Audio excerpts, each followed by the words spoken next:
पक्ष सत्तेत असो अथवा नसो, मात्र तालुक्यातील गोरगरीब जनतेचे प्रश्न शासन दरबारी सोडवणे, राज्य आणि केंद्र सरकारच्या योजना सामान्य जनतेपर्यंत पोहोचवणे आणि वेळ पडली तर प्रश्नांवर आंदोलने उपोषणे करत सर्व काम पक्षाचे तालुका प्रमुखांचे असते. तर स्वतःच्या पक्षाच्या वाढीसाठी काम करणे, गावामध्ये शाखा उघडणे तेवढेच महत्त्वाचे असते. या संदर्भात आम्ही काँग्रेसचे तालुका प्रमुख प्रशांत दरेकर यांच्याशी संवाद साधला आहे. राष्ट्रवादी काँग्रेसचे अजित पवार गट तालुका अध्यक्ष यांना मुलाखतीसाठी संपर्क केला असता त्यांचा संपर्क होऊ शकला नाही.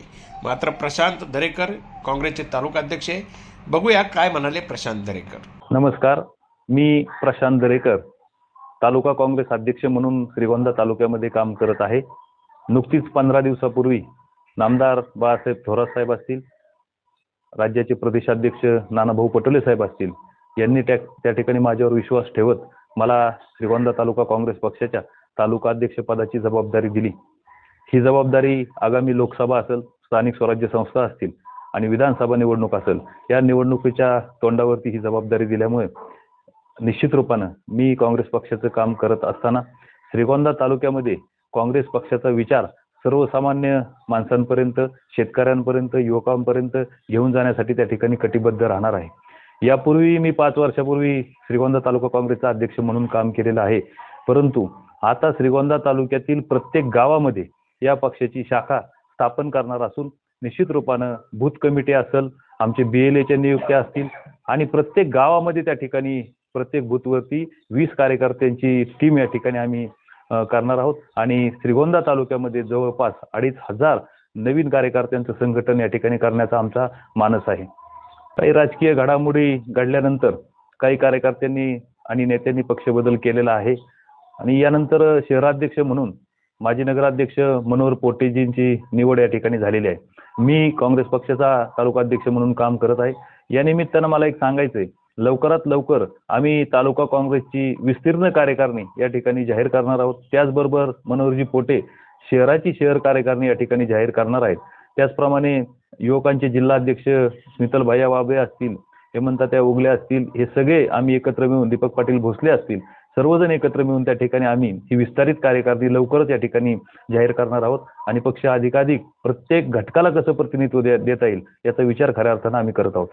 मी महाविद्यालयीन जीवनापासून त्या ठिकाणी संघटनेमध्ये कार्यरत आहे आणि माझी जी तालुक्यामध्ये किंवा जिल्ह्यामध्ये जी काही ओळख असेल ती फक्त संघटनेचा कार्यकर्ता म्हणून मला मिळालेली आहे आणि म्हणून संघटनेमध्ये काम करत असताना अगदी सुरुवातीच्या काळामध्ये विद्यार्थ्यांच्या फीवाढीचे प्रश्न असतील, त्याचप्रमाणे नॉन क्रिमिनल सर्टिफिकेट असेल किंवा त्यांना जातीचे दाखले जर मिळत नसतील तर त्याच्यासाठी आम्ही त्या ठिकाणी आंदोलने केली आहेत.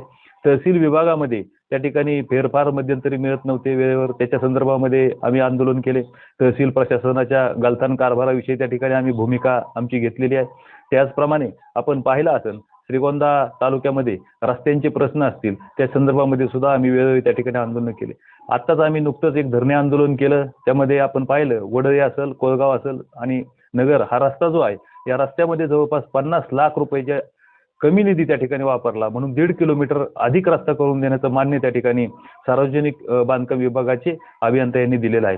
याचाच अर्थ असा, यामध्ये निश्चित रूपाने सदोष होता आणि ते उजाडात आणण्याचं काम आम्ही काँग्रेस पक्षाच्या वतीने केलेलं आहे. मग त्याच्यामध्ये कुकडीच्या पाण्याच्या संदर्भामध्ये आम्ही अनेक आंदोलनं त्या ठिकाणी केली, शेतकऱ्यांच्या प्रश्नावर केली, कांद्याच्या किंवा हमी भावासाठी त्या ठिकाणी आम्ही आंदोलनं केली, अनुदानांसाठी त्या ठिकाणी आम्ही उपोषणं केली आणि शेतकऱ्याच्या विविध प्रश्नांसाठी अनेक आंदोलनं आजपर्यंत केले. म्हणजे गॅसच्या संदर्भामध्ये काही वर्षापूर्वी आंदोलन आम्ही त्या ठिकाणी केलं. म्हणजे सामाजिक जेवढे प्रश्न आहेत, कुठेही व्यक्ती द्वेषातून त्या ठिकाणी आम्ही आंदोलन केले नाही, पण समाजाला न्याय द्यायच्या भूमिकेतूनच आजपर्यंत त्या ठिकाणी आम्ही कार्यरत आहोत.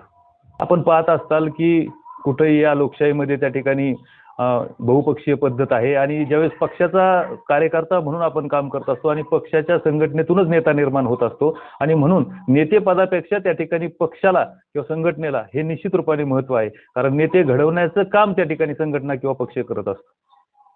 ज्या पद्धतीने 5 वर्षापूर्वी त्या ठिकाणी खासदार असतील किंवा आमदार असतील यांनी जाहीरनामा दिलेला असतो आणि त्यामध्ये अनेक गोष्टींचं त्या ठिकाणी त्यांनी या लोकांना त्या ठिकाणी आश्वासनं दिलेली असतात. आपण पाहिला असेल साखळीसारखा प्रश्न गेल्या वेळेस पण तो प्रलंबित होता आणि आजही सांगितलं जातो की आम्ही तो सोडवणार आहोत. खऱ्या अर्थानं त्या भागातील लोकांना तोंडचं पाणी पुसण्याचं काम खऱ्या अर्थाने या माध्यमातून होतंय असं मला वाटतंय.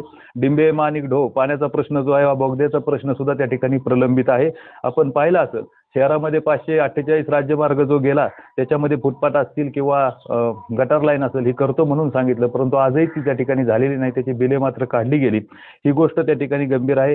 कृषी महाविद्यालय जे श्रीगोंद्यामध्ये होणार होतं तेही त्या ठिकाणी आपल्याला इथं आणता आलं नाही. दुसरी गोष्ट, ज्यावेळेस कर्जतमध्ये MIDCचा प्रश्न उभा राहिला त्यावेळेस आपल्याकडे MIDC तत्वता मंजूर केल्याचं समजतंय, परंतु अशा MIDCच्या घोषणा सुद्धा गेल्या 1980 सालापासून आम्ही पाहतोय. अशी MIDC तालुक्यात विविध भागामध्ये फिरते. ती जर MIDC सत्तेत उतरली तर आम्ही सुद्धा मंजूर करणाऱ्यांचं किंवा ज्यांनी ही भूमिका घेतली त्यांचं कौतुक करू. पण अशा दृष्टीने निवडणुकीच्या तोंडावर फक्त हजारो युवकांना रोजगार देणार आणि MIDCची जर खोटी घोषणा त्या ठिकाणी करणार असेल तर हे चुकीचं आहे असं आम्हाला या निमित्तानं वाटतं. त्याचप्रमाणे आपण पाहिलं असेल कुकडी पाटबंधाऱ्याचं पुण्याचं सिंचन भवनचं ऑफिस ते आम्ही नगरला आणू. खासदार साहेब म्हटले की आम्ही किंवा आमदार म्हटले की आम्ही योग्य न्यायाने त्या ठिकाणी पाणी देऊ. आम्ही पाहिलं असेल 10 नंबर, 11 नंबर, वितरिका 12 नंबर, 13 नंबर आणि आमची 14 नंबर या चाऱ्यांसाठी आजपर्यंत अनेक वेळा त्या ठिकाणी पूर्व भागाला आंदोलनं करावी लागलेली आहेत. मग त्याच्यामध्ये विसापूर असेल किंवा 132 असेल, या सगळ्या शेतकऱ्यांना जर आंदोलनं करण्याची वेळ येत असेल, हक्काचं पाणी त्या ठिकाणी मिळत नसेल तर ही गोष्ट त्या ठिकाणी चुकीची आहे. हे या निमित्तानं मला या ठिकाणी स्पष्टपणे सांगावंसं वाटतं. आणि म्हणून जे त्यांनी आपण पाहिलं असेल विकास कामं आता केलेत, रस्त्यांना याला त्याला निधी दिला, परंतु जे विकास कामं केलेत ह्या गोष्टी जरी खऱ्या असल्या तर त्याच्या माध्यमातून त्याची क्वालिटी चांगली राहिली पाहिजे, त्याचा दर्जा चांगला राहिला पाहिजे, मगच रस्ते येणाऱ्या 4-5 वर्ष त्या ठिकाणी टिकणार आहेत. याची सुद्धा काळजी खऱ्या अर्थानं आमदार साहेबांनी आणि खासदार साहेबांनी घेतली पाहिजे. एवढंच या निमित्ताने या ठिकाणी मला सांगावंसं वाटतं. श्रीगोंदा तालुक्यामध्ये जी काँग्रेस पक्षाची विस्तीर्ण कार्यकारिणी आम्ही करणार आहोत त्यामध्ये OBC सेल असेल, मागासवर्गीय सेल असेल, आमचे असे 14 सेल आहेत. त्या सर्व सेलचे अध्यक्ष त्या ठिकाणी आम्ही नेमणार आहोत. मी असं आव्हान करणार आहे श्रीगोंदा तालुक्यातील सर्व धर्मीय सर्व जातीच्या युवकांना आणि त्या ठिकाणी जे जे इच्छुक कार्यकर्ते आहेत या सर्वांना शेतकऱ्यांना मी आव्हान करतो की काँग्रेस पक्षाचा विचारधारा घेऊन ज्यांना पुढे यायचे त्यांनी आमच्याशी संपर्क साधावा. आम्ही त्यांना नक्की पक्षात घेऊन पदाधिकारी करू, त्यांचा मानसन्मान करू आणि त्यांना काम करण्याची संधी या निमित्ताने या ठिकाणी उपलब्ध करून देणार आहोत.